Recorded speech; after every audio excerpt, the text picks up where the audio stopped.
Roxana, ¿cómo está? Un gusto saludarla. Gracias por haber aceptado este contacto con Herbol y con el programa La Mañana en directo, por haber aceptado esta llamada. Luego de que se conoció una sentencia en su contra por malos manejos sospechosos financieros, y lo cual implicó una sentencia en su contra, Roxana, cuando usted fue ministra de Comunicación en el gobierno de la presidenta Yanine Áñez. Roxana, yo quiero comenzar con este tema y esta consulta. ¿Cuántos son los procesos que tiene usted acá en Bolivia? ¿En cuáles ha sido notificada? Y sobre todo su posición, ¿no? Lo que usted piensa respecto a estos procesos aperturados en su contra. Primero, hola Bolivia, hola Pedro Saúl, gracias a Herbol por esta entrevista. Señalarte que precisamente lo que tú decías es la idea que quiere plantar la dictadura. El hecho de que hubiera tenido yo malos manejos en los pocos meses que he sido servidora pública, y no es así. Hablan en la fiscalía, el delito por el que se me acusa, habla de dineros que fueron depositados por empresas que mi ex esposo atendía. Estamos hablando de empresas de Viva, por ejemplo, empresas Shapec, otras empresas a las que él prestaba servicios, y él utilizaba una de mis cuentas para que ahí le hagan los depósitos. Se ha presentado igualas profesionales que coincidían con los montos de esos cheques, los pagos coincidían con los montos de esos cheques. Me han sometido a un interrogatorio, se ha hecho una inspección ocular y esos dineros se han movido antes de que yo sea ministra. Con toda esta prueba que yo he presentado, la Fiscalía y el Tribunal de Justicia tenían una posición clara, que era condenarme, desprestigiarme, matarme civilmente, perseguirme, pero además plantar esta idea de corrupción, endilgándome delitos que solo los cometen ellos y yo no. Me quieren cargar varios delitos aberrantes, que son los delitos aberrantes que cometen ellos, Pedro. En este caso, te quiero manifestar que todo esto lo hemos probado. Esta mañana ha dado una conferencia de prensa mi abogado, ha explicado y ha mostrado las pruebas. Yo soy una persona honesta, nunca le he tocado un peso absolutamente a nadie. Todo lo que he ganado en mi vida ha sido producto de mi trabajo. He trabajado desde muy joven, he estudiado, soy periodista, soy abogado y tal vez he estudiado como muchos bolivianos estudian y trabajan al mismo tiempo. Primer, primer dato que quiere implantar la dictadura. Tengo varios procesos, este proceso inventado sobre ganancias ilícitas que después, como no han encontrado prueba, han cambiado de delito al leer la sentencia. Tengo otro proceso por tráfico de armas. Tengo también una investigación por la venta de Jeff Bull. Yo ni siquiera era ministra. Tengo también, estoy dentro del proceso que están sosteniendo como golpe 2. Hace poco he recibido una llamada que estaban analizando la posibilidad de implicarme en el proceso que lo tiene detenido al gobernador de Santa Cruz, Luis Fernando Camacho. Bueno, son incontables los procesos, ¿no? De uno de los procesos que se inició en Argentina, en, en Córdoba específicamente, ese proceso ha quedado archivado por falta de pruebas y porque no se ha podido presentar ni sostener la acusación que se me había hecho en Argentina. Y se trata de un caso de un periodista o que decía ser periodista, pero que vino a convulsionar el país junto a otros miembros de las filas de los kirchneristas en el momento cuando Evo Morales escapaba del país y ellos se dedicaban a agitar, a insultar y a desinformar sobre lo que pasaba en Bolivia. Y ahí yo hice una declaración, si no recuerdas, que decía que todas las personas que cometían sedición o aquellos periodistas o que se llamaban periodistas estaban tratando de convulsionar el país y llevarnos a una guerra, tendrían que ser procesados. Esto lo utilizaron muy bien para buscar mi desprestigio también de alguna manera con algunos organismos internacionales. Se encontró el cuerpo de uno de estos chicos, pero se sabe que es por consumo de sustancias controladas y trataron de inculparme esa muerte. Ese proceso ha quedado también archivado, porque tú sabes que la organización criminal, el socialismo, el comunismo, lo que se ha implantado en Bolivia, trabaja en conjunto, ¿no? Trabajan en conjunto, se apoyan. Venezuela, la dictadura de Maduro apoya a la dictadura. En este momento de Arce, en su momento lo hizo con Evo Morales, se apoyan con Nicaragua. Lula también le da su apoyo a Maduro, Petro. Entonces, son varios países que tienen a la cabeza, eh, como jefe de cabeza, Cuba, que manejan estos países y que están dentro de un esquema. Y este esquema es la organización criminal vinculada con el narcotráfico, según todos los reportes que ya existen en los Estados Unidos. Roxana, usted dice que prestó las cuentas al que era su esposo para algunos Exacto. depósitos, que esa es la razón. Ahora, en cuanto a la declaratoria jurada de bienes al entrar y al salir, ¿eso también usted lo tiene cuando Sí, entró y lo dejó el cargo todo, también? todo. Yo no he salido con un peso más, tal vez con algo menos. Yo, eh, yo soy una persona honesta, soy muy transparente. Y yo le he prestado esta cuenta precisamente a mi ex esposo porque el 2014 tuvo su contador un problema, una falla en hacer la declaración por un cero. Y le iniciaron un proceso porque supuestamente él debía más de 1 millón de bolivianos al fisco. Entonces vino el congelamiento de sus cuentas y él tenía que manejar todos sus cobros, sus cuentas, los cheques, las igualas, mediante una cuenta bancaria de manera transparente. Y como esposa, en mi solidaridad, yo he prestado esa cuenta y él tenía el manejo total, absoluto de esa cuenta. Entraba a la banca digital, él tenía sus claves, él manejaba la tarjeta de esa cuenta, hacía los depósitos, transferencias, pago a su personal, qué sé yo.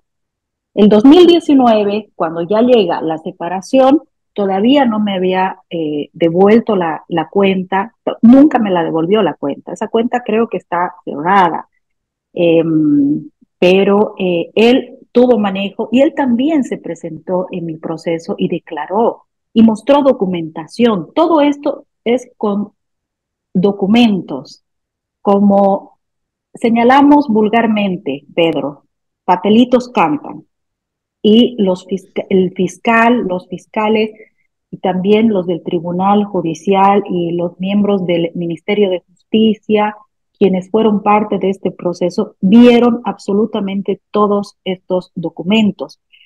También quisieron suspender esta inspección ocular para que se demuestren mis pruebas, porque el fin era condenarme y desprestigiarme como lo están haciendo en este momento en el país. Roxana, en este tipo de casos suele darse la figura de el proceso abreviado o el juicio abreviado. Te declaras culpable y bueno, te beneficias de ciertas cosas, entre comillas. En el caso suyo, Roxana, ¿hubo esta oferta, esta posibilidad? Mira, qué bien que hablas del tema de los procesos abreviados. En este caso en particular no, pero yo debo hacerle conocer a Bolivia que el año pasado personas del gobierno me hicieron llegar un mensaje por una persona cercana y me señalaron que yo me acoja a un proceso abreviado, me declare culpable del golpe de Estado y que ellos me garantizaban 2 años de detención domiciliaria, pero de pronto podía salir incluso antes. Solamente tenía que declarar y someterme a un juicio abreviado para que ellos puedan sustentar el falso golpe de Estado cuando escapó Evo Morales y perpetró este fraude monumental en el país. Obviamente, ante esta propuesta fue mi negativa. Nunca voy a negociar, no voy a negociar mis principios, no voy a ser una delatora y no me voy a cargar delitos que no se han cometido. No, no son mis principios, no son mi línea.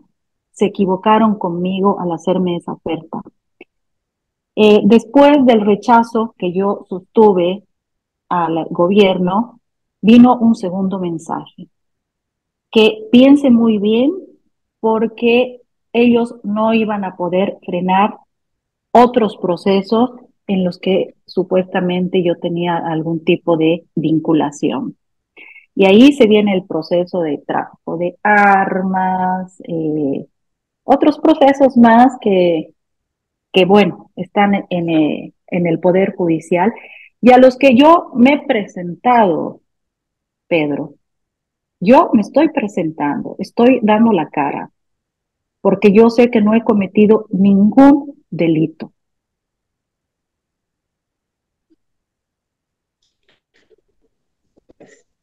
Roxana, para cerrar esta parte, cuando alguien sale del gobierno, es si uno adquirió bienes, ¿no? Si compró casas, compró vehículos, compró departamentos, ya sea en el país o fuera del país. Y me imagino que eso debe ser fácil de investigar, salvo que la persona usara palos blancos. Y complemento con esto más, Roxana. Algunos también dirán acá, y se lo consulto, pero ¿cómo es que Roxana vive en Estados Unidos? ¿Cómo logró sostenerse allá, en un país donde el costo de vida es relativamente, bueno, es caro? Roxana, esas interrogantes, ¿qué dice usted? Bueno, primero contarles que yo salgo de Bolivia cuando me dan la alerta de que iban a empezar las detenciones. Yo estaba dentro de las personas que iban a detener. Yo salgo del país con la protección de ACNUR. En Perú, en el desaguadero, me recibe el padre Sebastián, que representa a la oficina de ACNUR, de los refugiados y perseguidos políticos. Estuve algunos meses en Perú. Me llamó el vicecanciller antes de decir que en 24 horas en Perú me dieron el refugio y el permiso de trabajo. Pasó un tiempo, me llamó el vicecanciller y me dijo que mi situación ya no era segura, porque ya habían existido algunas notas de prensa que eran contrarias a mí y que trabajaban con el entonces candidato a la presidencia, Pedro Castillo, y que lo más probable era que Pedro Castillo asuma la presidencia y tenía una cercanía con Evo Morales y que por esa razón lo más seguro era que mi vida, mi libertad corría riesgo. Eh, Tomé la decisión de venirme a los Estados Unidos porque eh, yo cuento con visa, conozco también, he pasado algunos cursos y la mejor decisión era venirme a los Estados Unidos. Yo en los Estados Unidos he empezado como todos los migrantes. Estoy de manera legal, sigo aprendiendo el idioma, trabajo en muchas cosas en las que han trabajado los migrantes y no me da vergüenza, no me avergüenzo. Hasta yo estoy sorprendida. las cosas en las que he tenido que trabajar para sostenerme. Y los bolivianos, la comunidad boliviana, que en algún momento también me ha dado trabajo, he estado con ellos, sabe de lo duro que la he pasado. No es que viva con todas las comodidades, trabajo muy duro, me sostengo, pero he sabido pararme, Pedro. He sabido pararme y estoy en este país libre. Roxana, vamos a entrar a la cuestión muy polémica en su momento y luego ya entraremos a los otros detalles de los gases, los famosos gases lacrimógenos, por lo cual Murillo está purgando una pena, nada menos que en Estados Unidos también. Se le ha involucrado a usted también, Roxana, en este caso, que si hubo un préstamo de los gases de Ecuador, que Roxana Lizárraga fue la intermediaria que negoció, en fin. Roxana, ¿cómo fue esa historia? ¿Realmente faltaron los gases? ¿Ecuador no los Son, prestó? ¿Quién hizo la gestión? exacto, son dos cosas muy diferentes. Son dos cosas muy diferentes. Los gases por los que está Arturo Murillo preso en Miami es porque compró gases con sobreprecio, hizo sus negociados, se portó como la persona que es, ¿no? Sacó tajada de su negocio. En el caso en el caso de gases de Ecuador, donde me mencionan, es más, yo creo que hice caer un negocio de Arturo Murillo en este caso. Cuando apenas asumimos el gobierno, los informes de inteligencia, tanto de las Fuerzas Armadas como de la Policía Boliviana, señalaban que existían personas armadas, miembros de las FARC, venezolanos, cubanos, que estaban presentes en el trópico de Cochabamba, en la ciudad del Alto y en Santa Cruz. Las imágenes lo demuestran, algunos medios de comunicación difundían algunas detenciones de personas prontuariadas y relacionadas con estos grupos subversivos. Lo que buscaba Evo Morales es una confrontación, una guerra civil, que la gente, estos armados extranjeros, salgan a matar gente boliviana. Necesitaban causar realmente una guerra, una inestabilidad en ese momento para pedir que Evo Morales vuelva al país después del fraude, del delito de fraude que había cometido. Las Fuerzas Armadas y la Policía Boliviana en su momento señalan que ellos ya no tenían agentes antimotines para retener estas movilizaciones que salían del Chapare, estaban en Santa Cruz presentes armados, estaban en el Alto, en La Paz, y que era una situación muy difícil porque sin agentes antimotines ellos no iban a poder salir a contener absolutamente nada. Es cuando yo hablo para buscar algunos contactos con gobiernos amigos y hago una llamada a la República del Ecuador para que se me dé la autorización y se nos puedan prestar los agentes químicos que hasta la fecha no se las ha devuelto al gobierno de Ecuador.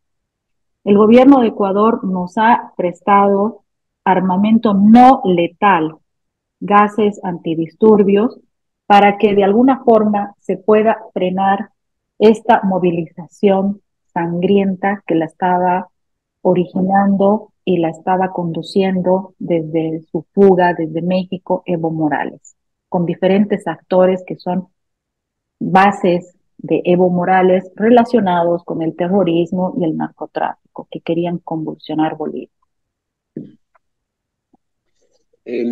Roxana, ¿algún contacto que usted tenía con algún personero allegado al gobierno ecuatoriano le permitió hacer esta gestión? ¿Cuál Sí, fue el vínculo?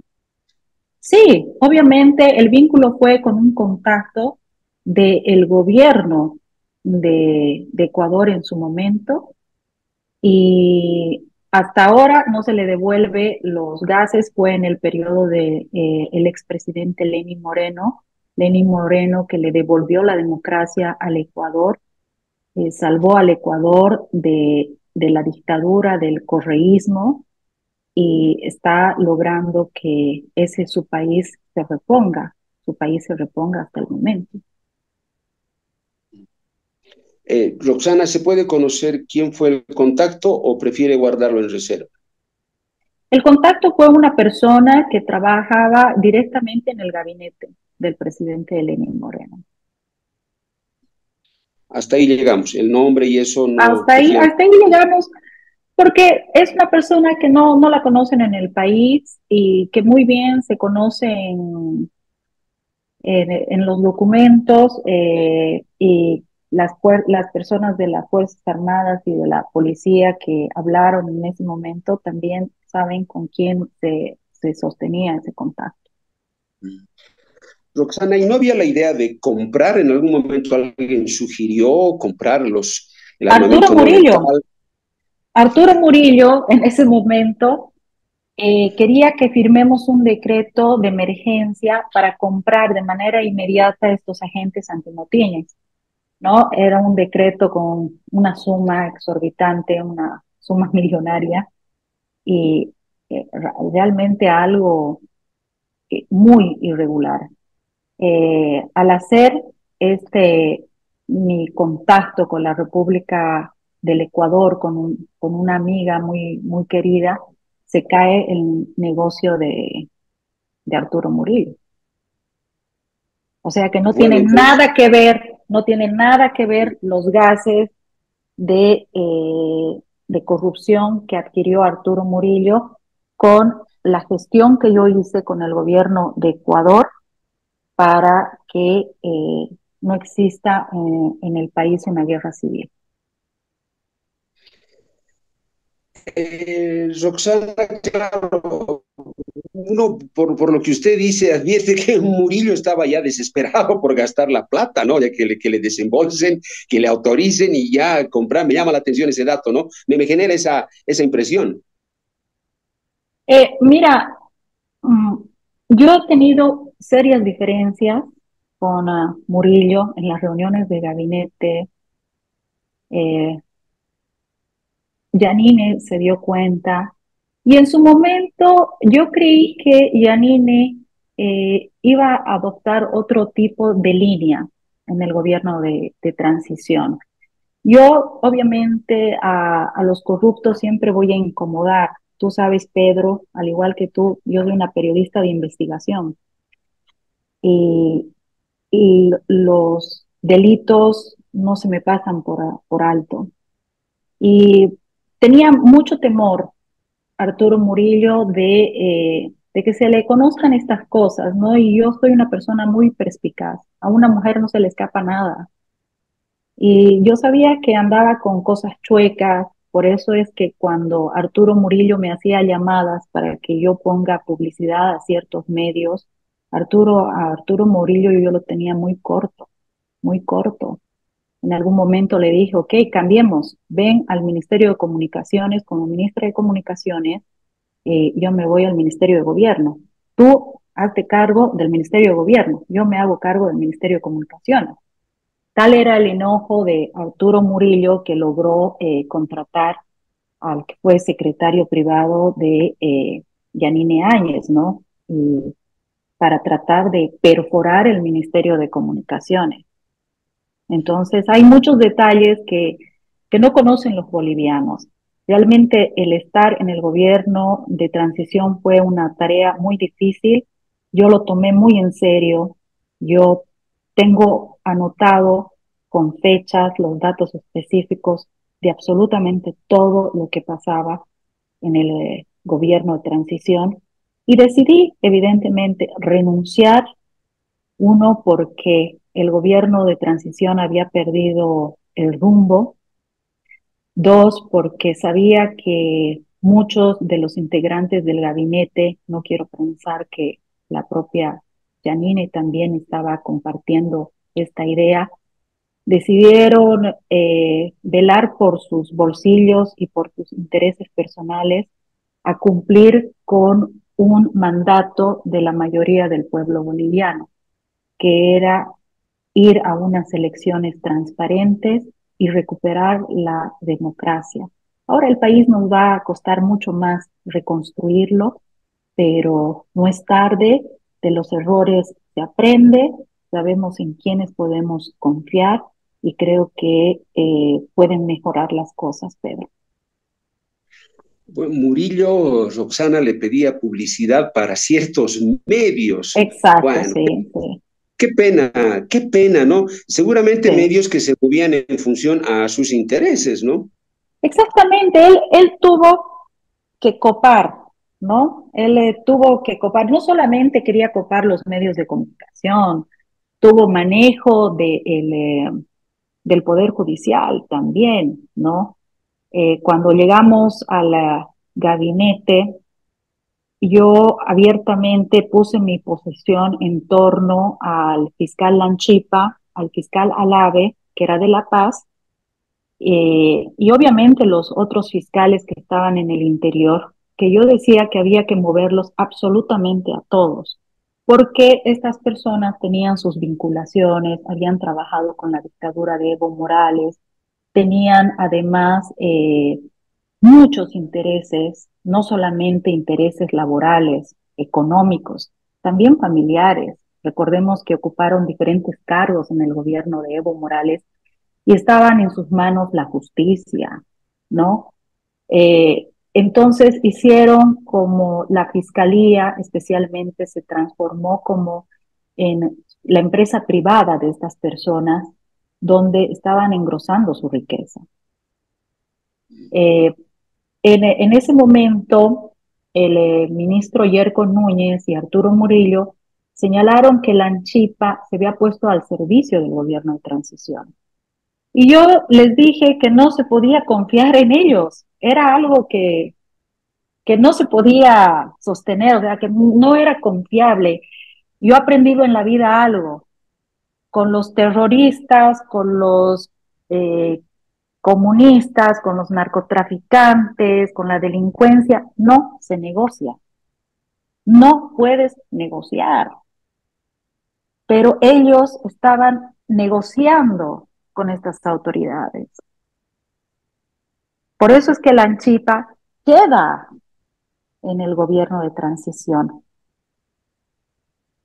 Ahora la Anchipa, que obedece a la línea de Evo Morales, no solamente, mira, de todos los ministros, con la que más se agarran es con mi persona.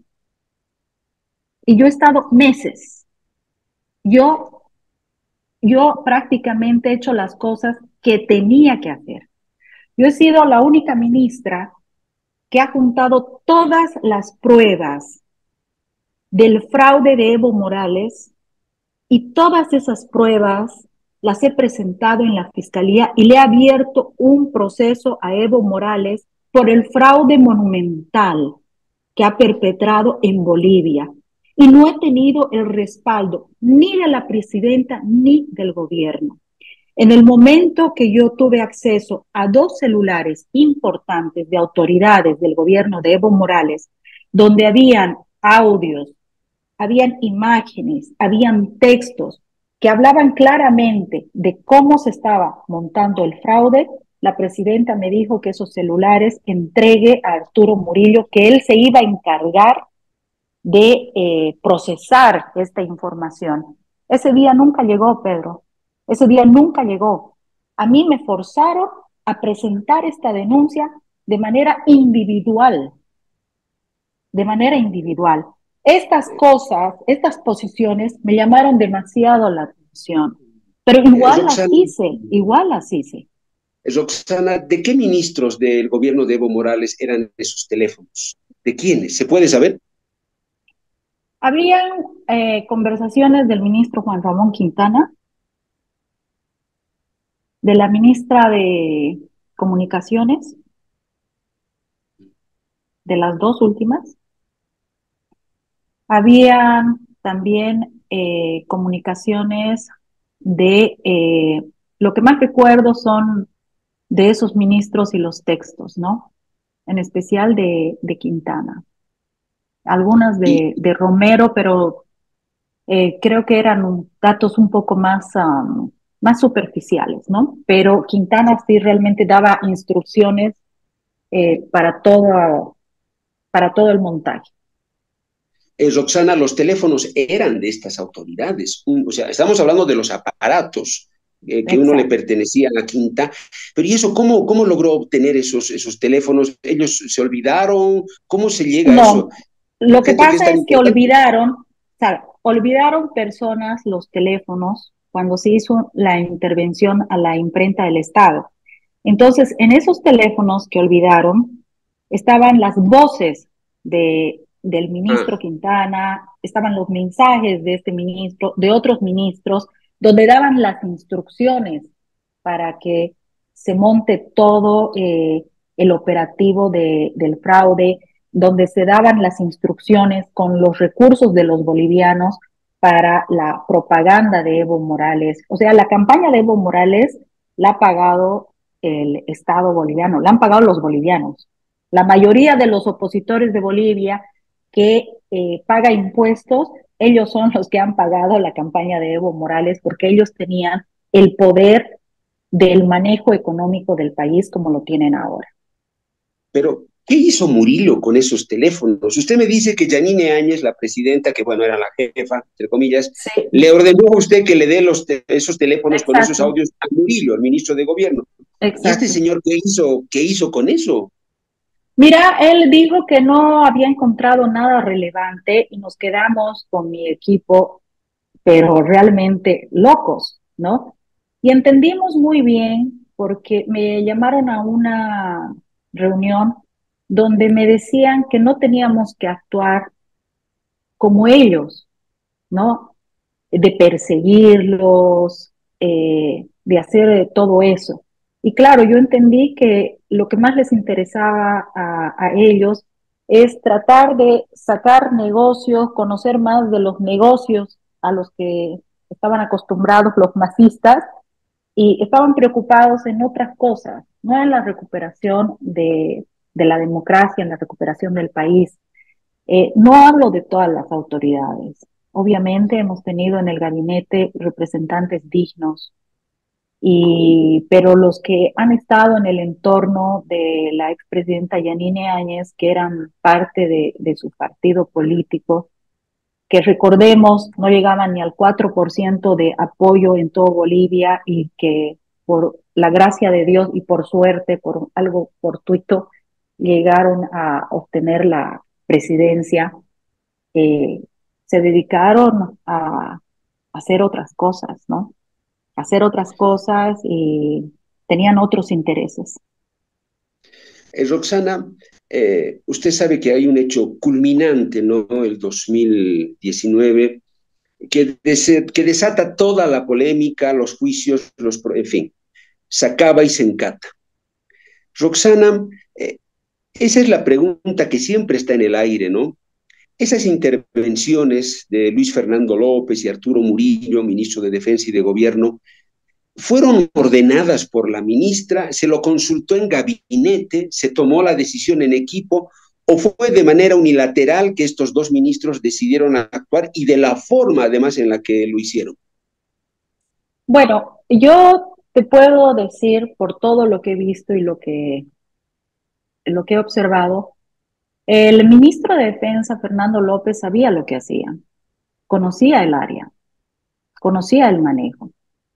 El que estaba perdido y creía que lo estaba haciendo bien era Arturo Murillo. La información que se tenía es que estaban preparando hacer volar la planta de Sencata. Si se hacía volar la planta de Sencata, iba a volar media ciudad del Alto. Eh, la inexperiencia, calculo, que ha hecho que Arturo Murillo tome malas decisiones en ese tema, pero ha sido una decisión unilateral de cómo se maneje todo el operativo. Hay algo que deben conocer. Arturo Murillo no permitía que se le sugiera, que se le dé consejos. Él siempre era muy celoso, ¿no? Muy desconfiado. Y claro, vemos que su perfil, como el que nos ha mostrado en este último tiempo, da para... Ahora nos explicamos el porqué de su comportamiento, ¿no?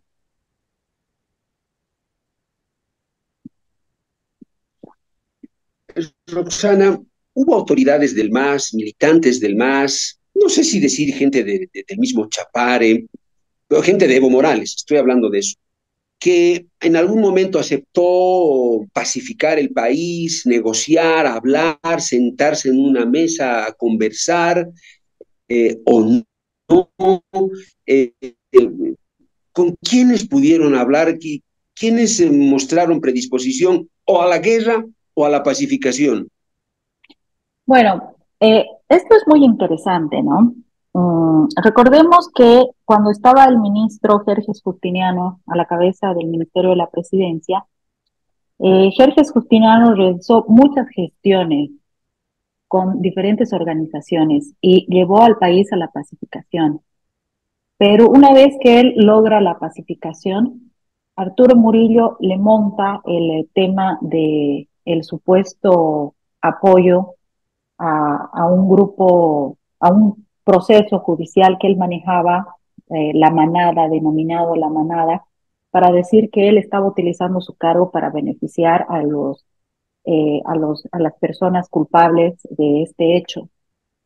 Pero eso nosotros lo investigamos y era una cosa montada por Arturo Murillo. No sé si ha tenido el respaldo de otras autoridades del gobierno, pero Jerjes lo sabe, sabe que le montaron el caso y que necesitaban eso para retirarlo. Y aquí voy en este detalle que es muy importante. Muchos de los actores no querían reunirse con el gobierno de transición porque representaban a la vieja política. Andrónico Rodríguez, que ahora es presidente del Senado, se reunió conmigo en el hotel que queda en La Sucre. Él no quiso ir a la reunión convocada por Yanine Áñez y otros personeros. Entre ellos estaba una muchacha, no recuerdo el nombre, Arturo Murillo, bueno, y estaba ahí la presidenta con algunos sectores que estaban supuestamente representando al MAS. Y no todos eran representativos del MAS. Andrónico, con el que estuve en contacto, me manifiesta que él no iba a ir a Palacio y yo fui a reunirme con Andrónico a un hotel en la Sucre. Me manifestó que él no iba a ir a esa reunión porque no eran representantes prácticamente, no representaban al sector masista, que había mucha presión que se estaba generando, mucha presión para tomar las armas, pero que muchos también de ellos no querían que corra sangre, querían ir por la pacificación. Entonces es cuando con Andrónico quedamos y yo le manifiesto qué persona cree que puede ser viable para una reunión próxima con él. Lo menciono a Jerjes Justiniano y él me dice sí, pero también me dice que ellos no se van a sentar con Arturo Murillo y con otros ministros y tampoco querían reunirse con Yanine Áñez.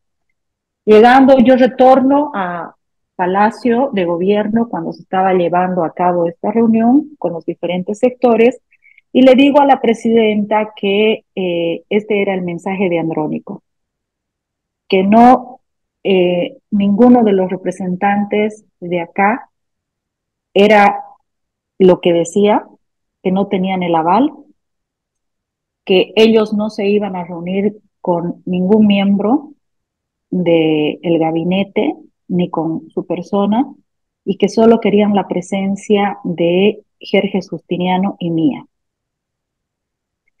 Fuimos a esa reunión al día siguiente muy temprano. La presidenta declaró un cuarto intermedio y si tú recuerdas, no se volvió más a ninguna reunión. Ahí Jerjes Justiniano acordó con Andrónico que se pueda llevar adelante una reunión ya en Cochabamba. Y Jerjes Justiniano, a diferencia de todo lo canallesco que era Arturo Murillo, habló muchísimo para que Arturo Murillo esté presente en esa reunión, que esté presente porque era el ministro de gobierno y que era necesario que esté presente. Por eso es que lo dejaron entrar a la reunión que se llevó a cabo en Cochabamba, pero que fue una reunión donde más de la mitad de la reunión fueron insultos a Arturo Murillo porque conocían muchas cosas irregulares de su comportamiento. Parece que lo conocían muy bien a él.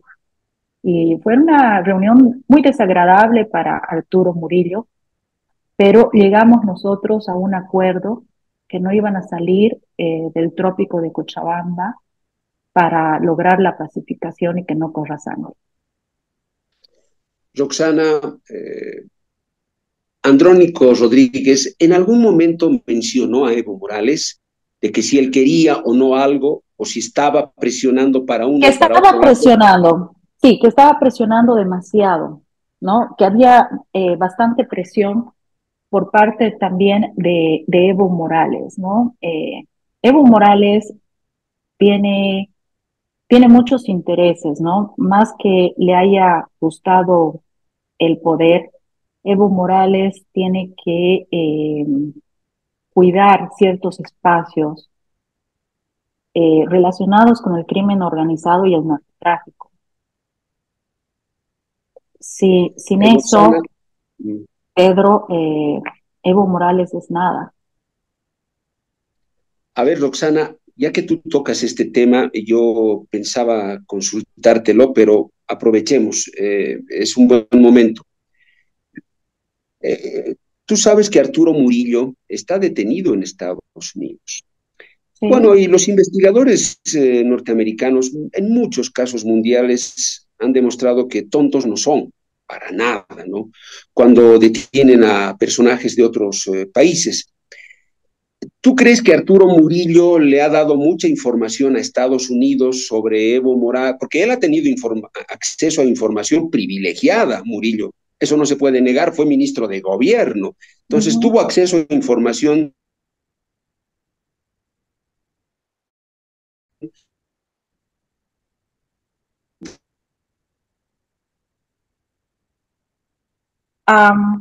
Pedro,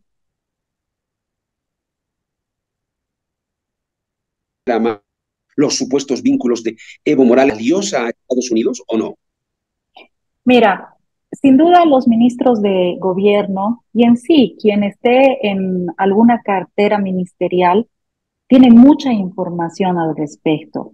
A mí me llegaban partes de inteligencia todos los días y no sé si era solo para algunos ministros ese parte.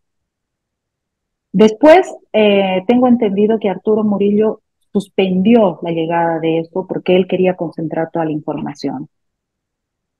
Pero créeme que Arturo Murillo, la información que pueda tener Arturo Murillo en los Estados Unidos es casi insignificante, porque la DEA es, es una institución que está 10 pasos más adelante que la investigación de cualquier eh, gobierno o ministerio de gobierno.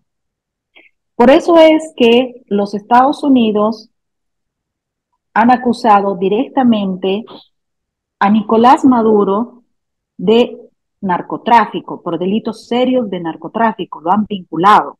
la presentación de los informes de la DEA estadounidense, dicen que el capo del cártel del narcotráfico en Latinoamérica es Nicolás Maduro. Es el pez gordo del narcotráfico. Evo Morales se convierte en el pez pequeño. Esa es la diferencia. Evo Morales es un pez pequeño del narcotráfico. Tienen que ir por la cabeza. Por eso ha existido una recompensa que le ha puesto el gobierno de los Estados Unidos por la captura de Nicolás Maduro. Ahora es otra historia la que se vive porque el fin de todos los países que están haciendo presión es que se pueda recuperar Venezuela y devolverles la libertad. Tenemos que tomar en cuenta que hay más de 8 millones de venezolanos, casi toda una Bolivia, que ha salido de Venezuela y que está en diferentes países. Eh, Nicolás Maduro ha llevado al desastre a este país, pero claro que la cabeza de toda esta organización criminal, del cártel de los soles, del narcotráfico, es Cuba.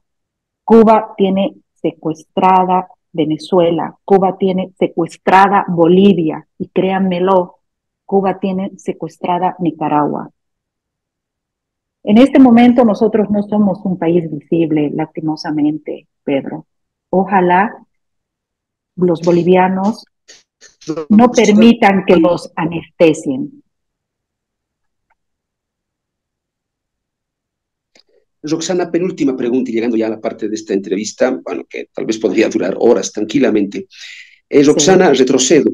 Cuando tú me decías que el 2019 la cosa se puso muy difícil con Sencata, Sacaba, seguramente desesperante, ¿no?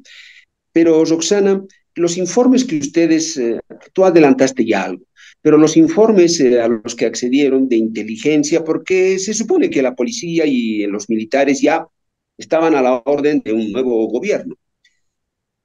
Esos informes les decían que había una estrategia del MAS para posibilitar el retorno de Evo Morales, es Sí. decir, que la convulsión, lo que se maneja, ¿no? Llegara a tal punto que se dijera, no, que vuelva a Evo para pacificar esto. Esos informes decían que esa estrategia era real o es especulación, Roxana. No, es una estrategia real, no es nada de especulación. Trabajó mucho, por eso es que había la presencia de tantas personas extranjeras en el país, muchos de ellos argentinos, que asediaban la Plaza Murillo. Y no sé por qué motivo me perseguían en todas las entrevistas estos argentinos que después denuncian que yo había atacado la libertad de expresión y todo eso. Y realmente si yo volvería eh, en estar en ese escenario, sostendría que a las personas que cometan sedición, desinformen y extranjeros que quieran convulsionar el país tienen que hacerle frente a la justicia. Y tampoco me arrepiento de haber bajado la señal de Telesur en Bolivia.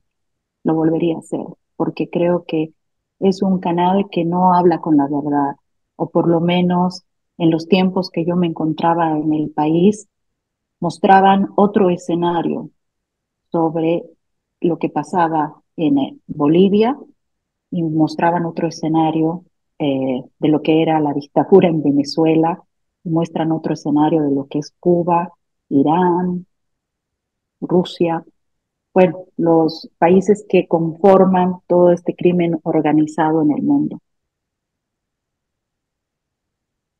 Bueno, Roxana, entonces ustedes sí tenían información de que la Sí, estrategia era generar terror para que pudiera volver Evo Morales. O sea, la policía y las Fuerzas Armadas les confirmaron eso.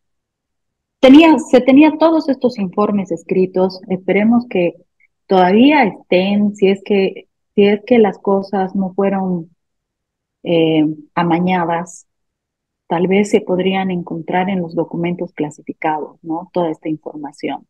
Pero estos reportes sobre la convulsión que quería generar Evo Morales con la ayuda de gobiernos, ya te digo, de los kirchneristas de Argentina que estaban muy cerca. Obviamente, sin duda, México se movió, López Obrador movió muchos hilos también por Evo Morales, como lo está haciendo ahora por Maduro, por el dictador Maduro.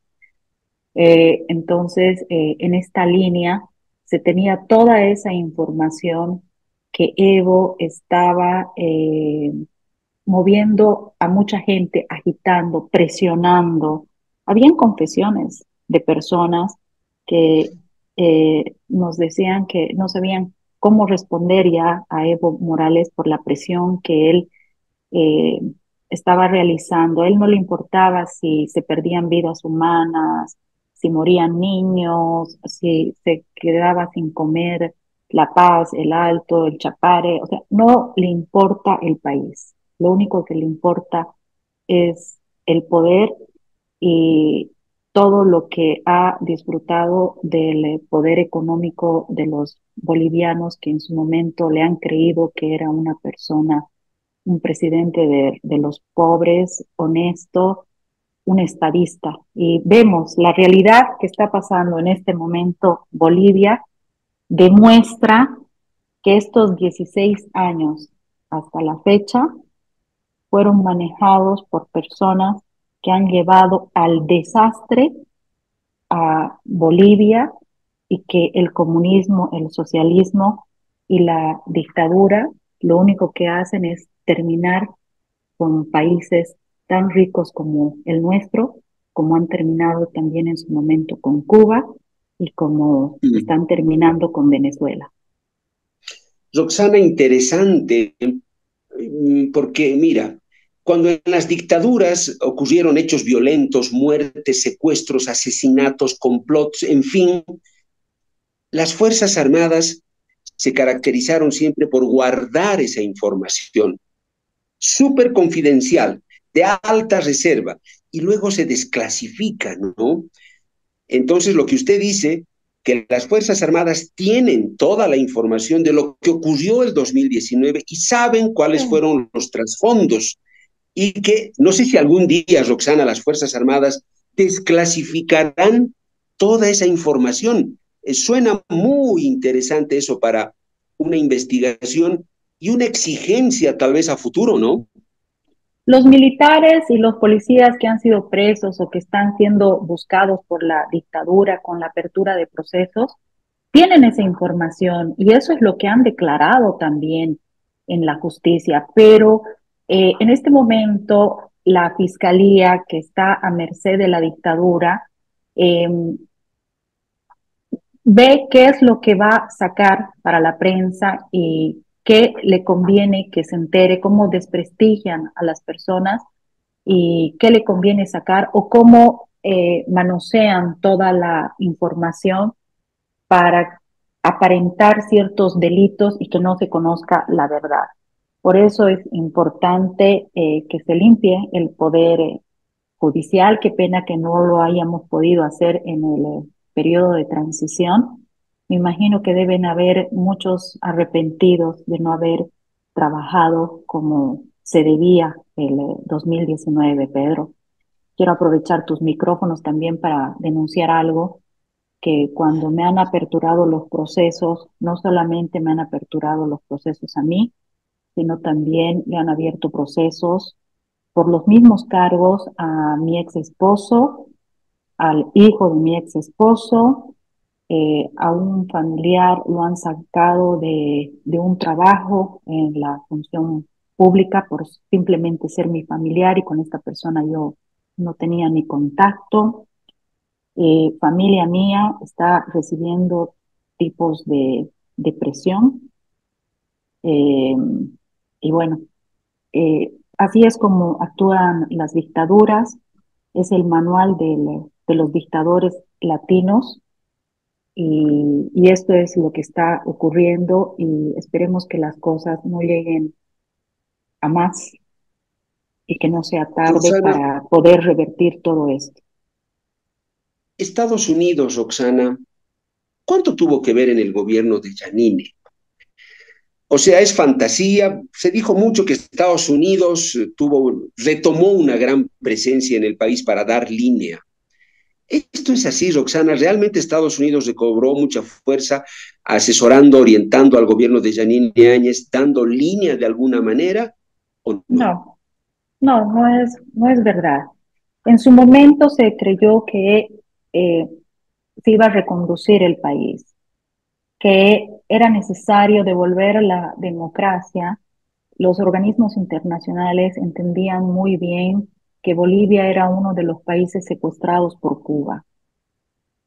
Tuvo respaldo de autoridades, pero en el camino este respaldo fue cayendo por los errores que se cometió en el gobierno de transición. ¿Y cuáles fueron estos errores del gobierno de transición? Eh, no cumplir con el mandato que había hecho la mayoría del pueblo boliviano, tratar de perpetuarse en el poder, lanzarse como candidata, más los hechos de corrupción que se han producido en el gobierno de transición, han hecho caer cualquier respaldo, cualquier respaldo. No fue un gobierno serio, lastimosamente, del cual yo formé parte. Eh, creo que me retiré a tiempo, pero no fue lo que necesitaba el país y tal vez muchas de las personas no eran las adecuadas para asumir este reto tan importante para devolver la democracia, la libertad a Bolivia. Roxana, este es el cierre y con esto último que tú has citado. ¿Yanine Áñez robó? ¿Se robó plata del país? ¿Fue corrupta? ¿O sus errores estuvieron en otros ámbitos, Roxana? Mira, yo no puedo decir eh, si robó, si fue corrupta. Quiero creer que no. Tal vez su mayor error fue haber confiado en personas que la encerraron y que tenían sus propios intereses personales. Y ella se dejó convencer por estas personas porque trabajaron con ella en el Parlamento, los conocían más, tenían más confianza en estas personas. Y no tuvo ese olfato ni la preparación para saber eh, qué era lo que realmente se debía hacer, tomar decisiones serias, ¿no? El asesoramiento a Yanine creo que le falló en estos términos. En un principio íbamos muy bien. Arturo Murillo le molestaba mucho, por ejemplo, que yo teníamos un grupo de los ministros y yo marcaba línea eh, cada día, ¿no? Para ver qué es lo que se había informado, qué es lo que se tenía, eh, qué es lo que se debería, si quieres, apuntar mejor qué datos necesitábamos con precisión. Exigía mucho que se investigue cada ministerio en el manejo de la dictadura del régimen de Evo Morales. Algunos ministerios cumplieron a cabalidad con toda esta investigación. El Ministerio de Salud reveló, pero unas denuncias y unos negociados increíbles con Cuba mediante los médicos cubanos, que ellos hacen una exportación de humanos, es trata de blancas lo que hacen eh, para tenerlos como agentes de inteligencia en el país, otros verdaderamente médicos que terminaron escapando de la dictadura de Cuba y utilizando Bolivia como un lugar de transición para irse a otro país libre. Entonces, es una de las carteras que cumplió con investigar a fondo. Otras carteras creo que estaban más ocupadas en ver qué beneficios personales podían sacar o pensando en la candidatura de la campaña de Yanine Áñez. Yo tengo unas anécdotas pero increíbles que en algún momento en otra entrevista te podría contar de algunas reuniones al respecto. Tengo muchas cosas guardadas eh, que en algún momento quiero que Bolivia las conozca, pero no quiero que nos duela, porque nuestro foco tiene que ser en este momento recuperar nuestro país. Solamente la unión de todos los bolivianos va a ser posible eso. No dejen anestesiarse. Ese odio, esa división que han generado los masistas, la dejemos de lado. Por favor, Bolivia, la dejemos de lado. Después vamos a llorar sangre, porque va a ser demasiado tarde para que cambiemos el país. Creo que estamos a tiempo. Roxana, le agradezco mucho por esta entrevista. Sí es cierto, una entrevista es insuficiente para seguramente abordar todo lo que usted ha vivido y ha visto en ese gobierno, durante y después. Pues me imagino que es mucho.